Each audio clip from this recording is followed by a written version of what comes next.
Olá, hoje nós vamos gravar um vídeo um pouco diferente, mas normalmente as minhas gravações elas são resultados de perguntas que são feitas por amigos, por ex-alunos, por colegas ou de mais de um lugar que esse vídeo já tem alcançado, e um deles fez a seguinte pergunta: por que tantos evangélicos estão apoiando o atual governo? Então, essa pergunta é muito interessante, porque ela suscita um determinado conhecimento do campo evangélico. Eu tenho estudado história da igreja, né? Eu tenho aqui esse livro que mostra as relações entre protestantismo e modernidade, né? Vocês sabem que a reforma de Lutero foi feita, Lutero se revoltou, digamos assim, contra a situação que a igreja viveu na Idade Média e no começo da modernidade. Lutero fez a reforma em 1517, né? Mas de princípio eu devo dizer que todas as igrejas, elas estão também no campo político. Eu fiz já um vídeo mostrando a relação da igreja com a política, né? E eu peguei nesse vídeo notadamente a Igreja Católica, né? Principalmente depois da era apostólica, na Idade Média, que o catolicismo ele passa a ter uma interação muito grande com a política, no período do feudalismo, né? Mas agora, essa pergunta é especificamente sobre os evangélicos, né? Por que eles estão apoiando esse governo? Ao menos tem um barulho que mostra a pregação dele. Inclusive, o presidente da República foi batizado por um pastor evangélico que depois foi preso, não sei se está solto. Mas, enfim, para tanto, né, para discutir um pouco sobre essa relação, é preciso a gente dizer que há igrejas e igrejas evangélicas, denominações e denominações. Existem as mais conservadoras, existem as mais as pentecostais, as neopentecostais e as igrejas históricas. Então, eu vou tentar classificar e dar alguns exemplos. Entre as igrejas históricas, aquelas que vêm direto da reforma, seja a reforma feita por Lutero, seja a reforma que também foi aprofundada por Calvino, ele criou uma teologia especificamente para a igreja, embora o geral da teologia calvinista seja muito parecida com a luterana, mas cada denominação foi se posicionando teologicamente um pouco diferente de outras, né? Uma aceita o batismo de criança, outra não aceita, é assim. Então, vou dividir as igrejas como normalmente estão sendo divididas ou como são classificadas nas igrejas chamadas históricas, pentecostais e as neopentecostais. Isso porque depois nós vamos mostrar o trabalho de cada uma no tocante ao apoio. Então, as igrejas históricas são a igreja luterana, anglicana, metodista, batista, presbiteriana e tem uma outra do início do período do século XX, que é a presbiteriana independente. Essas são as históricas. Tem as igrejas pentecostais, que as mais conhecidas são a Assembleia de Deus, Evangelho Quadrangular, Deus é Amor. Elas têm chama pentecostal porque se refere ao Pentecoste, e elas dão uma ênfase especial ao Espírito Santo, né? Para as outras igrejas, Pai, Filho e Espírito Santo são três pessoas distintas, mas um só Deus. Eles não dão uma ênfase especial para um, né? Ao menos do ponto de vista teórico, né? Dentro da teologia. E nós temos ainda também as igrejas, já falei, neopentecostais, mas tem uma que são também neopentecostais, mas são aquelas igrejas que determinada pessoa se intitula como pastor e resolve abrir uma igrejinha numa esquina e ele se autodenomina pastor, tem um conhecimento também bíblico, né? Mas não tem uma formação teológica, não passou por um seminário, não fez 4 a 5 anos de teologia. Quando pegamos, por exemplo, as igrejas históricas, os pastores, além do curso de teologia em seminário, eles têm curso de teologia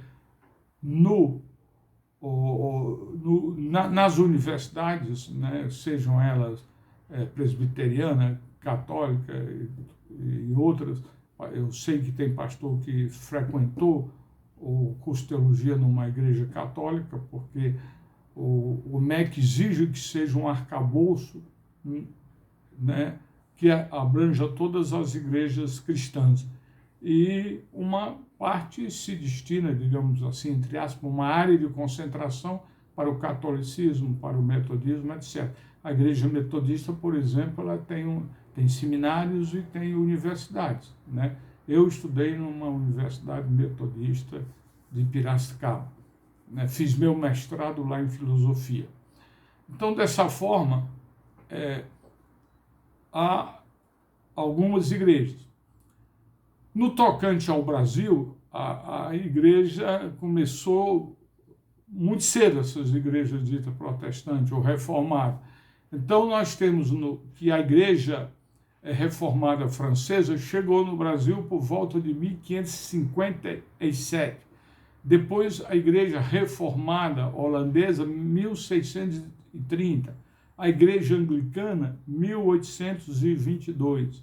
A igreja luterana, 1824. A metodista, 1835. A presbiteriana, 1859, e a igreja batista, 1871. Então, essas são as igrejas históricas, né? As neopentecostais, a maioria delas vieram da década de 70 para cá. A Igreja Universal do Reino de Deus, do Edir Macedo, tem a Igreja Graça de Deus e a Igreja Mundial do Poder de Deus. Essas neopentecostais normalmente têm os seus bispos, que se auto-intitulam bispo, e não são bispos sagrados, como se diz, tanto na Igreja Católica quanto nas igrejas históricas, né? E as neopentecostais, elas se organizam de acordo com o interesse de determinados grupos, normalmente elas não são muito hierarquizadas.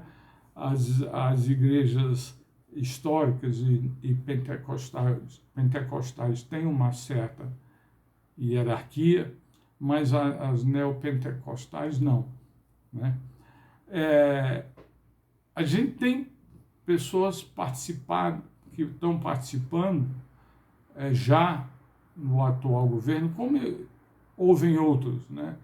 O ministro da Educação é professor da Universidade Presbiteriana Mackenzie, né?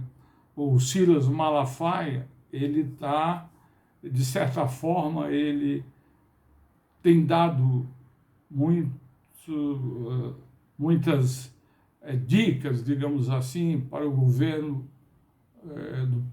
do nosso país, para o presidente. O presidente tem ouvido muito também esse pessoal, né, já que se fala tanto de governo paralelo, mas o Silas Malafaia é muito ligado à presidência da República. Então, dito isso, por que o governo tem grande apoio?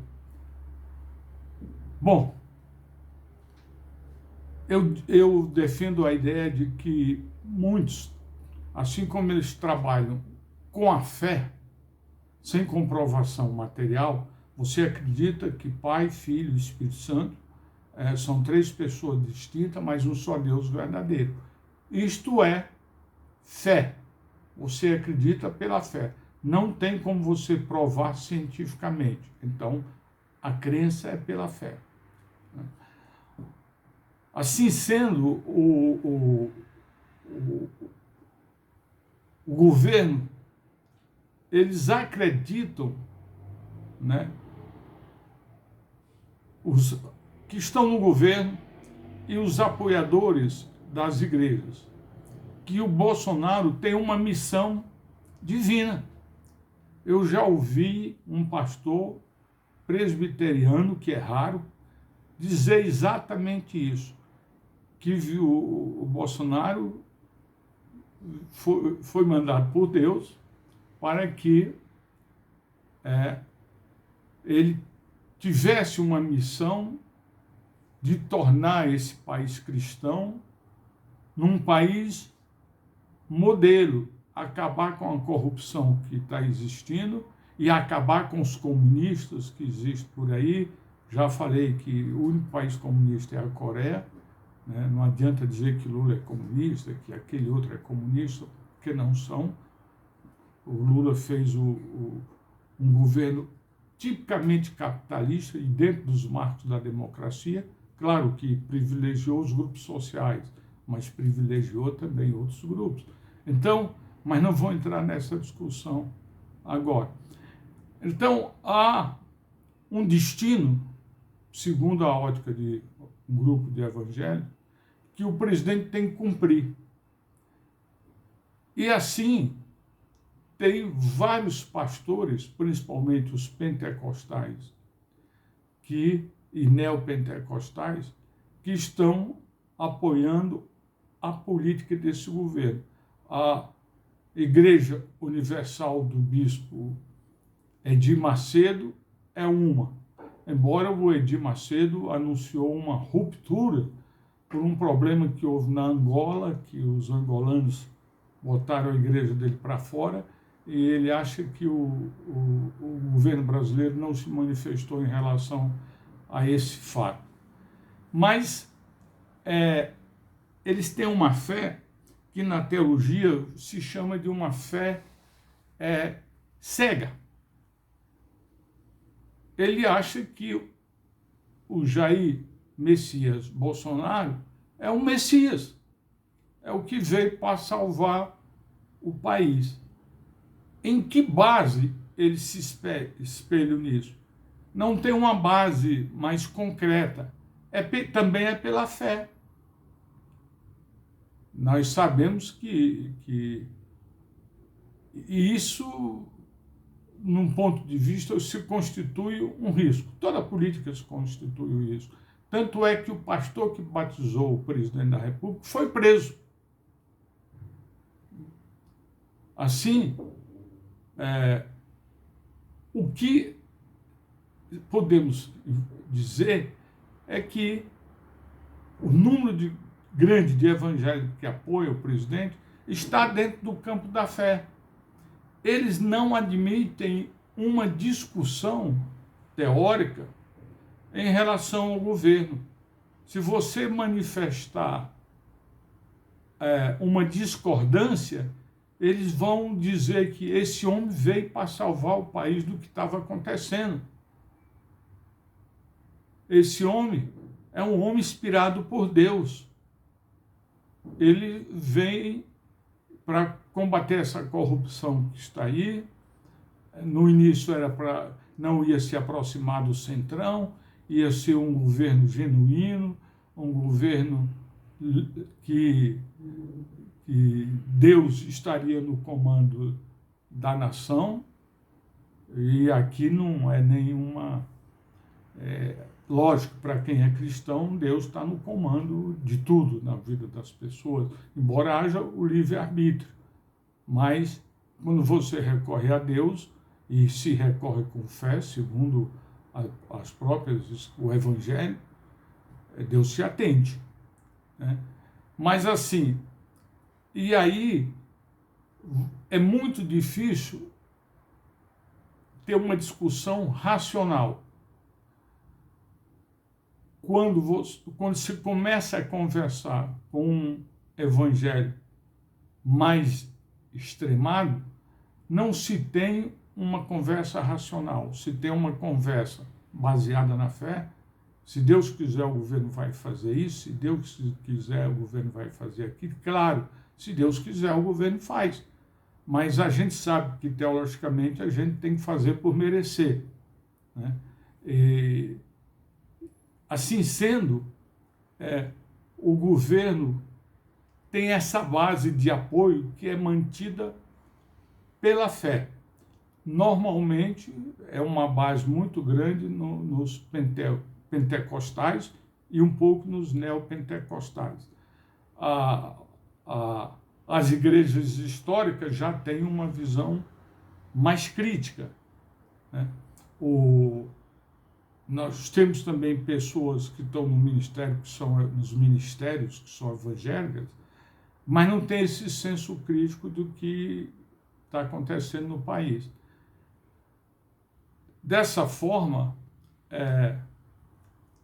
quero encerrar dizendo que todas as igrejas, ao longo da história do Brasil e fora do Brasil, tiveram participação na política, umas mais e outras menos. Nesse momento, abriu-se um leque para que os evangélicos, através da fé, ocupassem cargo, porque eles têm uma missão divina a cumprir. E, né, eu tenho um vídeo anterior que fala sobre a relação entre política e igreja. Assim sendo, eu acho que essa é a base que eu trouxe para vocês, porque os vídeos que eu tenho no meu canal no YouTube são poucos minutos, mas nós poderíamos aprofundar numa história eclesiástica das igrejas no Brasil e seu envolvimento, por exemplo, com as classes dominantes, com os políticos de uma forma geral. Ok? Muito obrigado.